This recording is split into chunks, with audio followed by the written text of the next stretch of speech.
सभी बच्चों को नमस्कार। आज हम आपकी वर्कशीट 36 कक्षा 9वीं विज्ञान हिंदी मीडियम दिनांक 25 सितंबर को डिस्कस कर रहे हैं।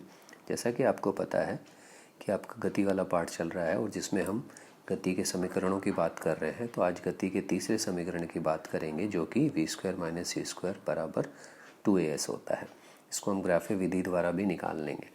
तो सबसे पहले जैसा कि सभी में वर्कशीट में आपने पढ़ा कि जब कोई वस्तु सीधी रेखा में एक समान त्वरण से चलती है तो एक निश्चित समय अंतराल में वह निश्चित दूरी तय करती है। तो गति का तीसरा नियम भी प्रारंभिक वेग अंतिम वेग का संबंध स्थिति के साथ दर्शाता है। इसमें जो है हम वेग समय ग्राफ से जो है इसको निकालने की कोशिश करेंगे, जिसमें जो है पहले और दूसरे समीकरण में से टी को विलुप्त कर भी प्राप्त किया जा सकता है। ठीक है, तो आइए देखते हैं किस तरह से जो है ग्राफीय विधि द्वारा इसको निकाला जाता है। आप देख सकते हैं जैसा कि इसमें दिखाया गया है कि जितने भी हमने अभी पहला, दूसरा और तीसरा नियम लिया है उसमें प्रारंभिक वेग को शून्य नहीं माना है, तो वो हमारा ए स्थिति पे है।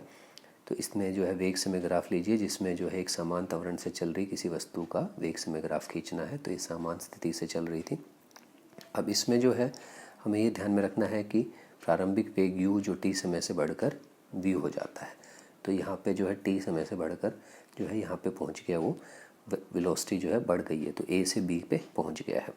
अब हमें करना क्या है, b से एक जो है समलंब जो है इसके अंदर खींचना है आपके x एक्सिस के ऊपर, और उसके बाद जो है इसको एक क्षेत्रफल के जो बाहरी क्षेत्रफल OABC का जो क्षेत्रफल है उसके द्वारा इसको हम निकालेंगे।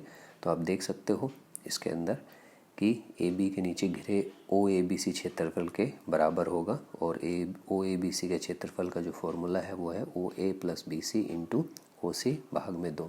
तो यहाँ पे OA U के बराबर है, प्रारंभिक वेग BC अंतिम वेग के, और OC T के बराबर।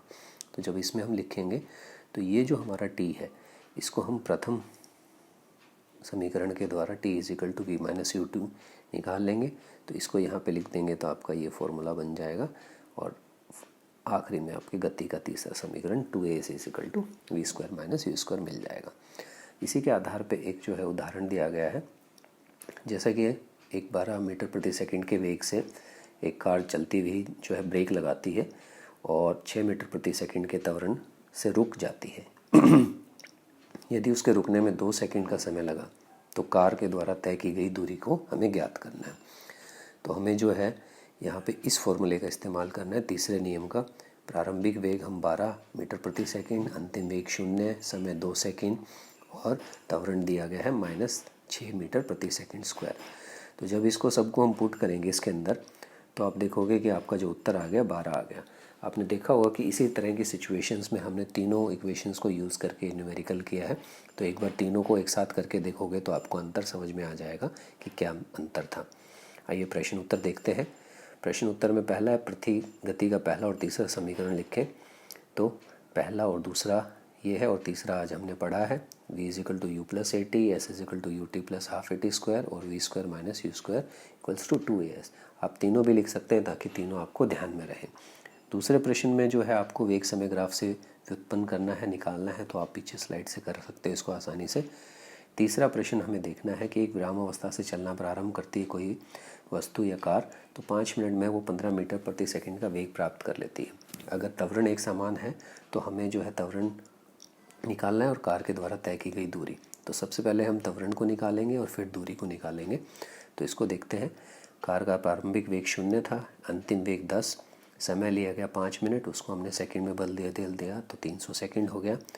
गति का पहला समीकरण जो है आपको v = u + at के द्वारा आप a का जो है त्वरण निकाल लोगे तो 1/30 मीटर पर सेकंड स्क्वायर।